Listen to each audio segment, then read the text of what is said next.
জুলাই সনদ বাস্তবায়ন, নির্বাচনের আগে গণভোট সহ 5 দফা দাবি আদায়ে খুলনায় চলছে জামাত সহ 8 দলের বিভাগীয় সমাবেশ। এ বিষয়ে বিস্তারিত জানবো। নগরীর শিববাড়ি মোড়ে আছেন সহকর্মী তানজিম আহমেদ, সরাসরি যাব তার কাছে। বাস্তবায়ন, জাতীয় নির্বাচনের আগে গণভোট সহ 5 দফা দাবিতে ইসলামী সমাবেশ, খুলনা বিভাগীয় সমাবেশ অনুষ্ঠিত হচ্ছে। কিছু সময় আগেই কিন্তু আমরা দেখেছি যে কিছু সময় আগে সেখানে প্রধান অতিথি বাংলাদেশ ইসলামীর আমির শফিকুর রহমান তিনি উপস্থিত হয়েছেন এবং এর কিছু সময় আগেই আসলে ইসলামী বাংলাদেশের যিনি আমির রয়েছেন তিনি উপস্থিত হন।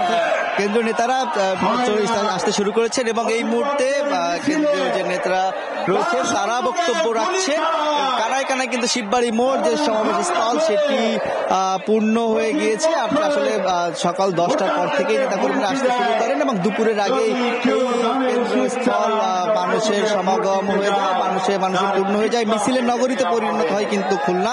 এই মুহূর্তে আমরা দেখছি যারা আসলে বিভিন্ন যেহেতু দল, এখানে জামাত ইসলামী রয়েছে, ইসলামী বাংলাদেশ রয়েছে, খেলাফত মজলিস রয়েছে, এইসব দলের যারা খেলাফত আন্দোলন রয়েছে, নেতাকর্মী রয়েছেন, তারা তাদের নিজেদের দলীয় বিভিন্ন প্রতীক নিয়ে এখানে অবস্থান নিয়েছেন, স্লোগান দিচ্ছেন এবং যে নেতৃবৃন্দ বক্তব্য দিচ্ছে সেই বক্তব্যগুলো তারা শুনছেন। অর্থাৎ আমরা নেতাদের সাথে কথা বলেছি, তৃণমূলের কর্মীদের সাথে কথা বলেছি, তারা বলছেন যে 5 দফা দাবি তারা জানিয়েছেন সেই দাবিগুলো সম্পূর্ণ যৌক্তিক এবং তারা বলছেন সেই দাবি যতক্ষণ আদায় না হবে তাদের আন্দোলন চলবে। বিভাগীয় সমাবেশের পর আসলে এর পরবর্তী পরিকল্পনার কথা তারা জানাবেন।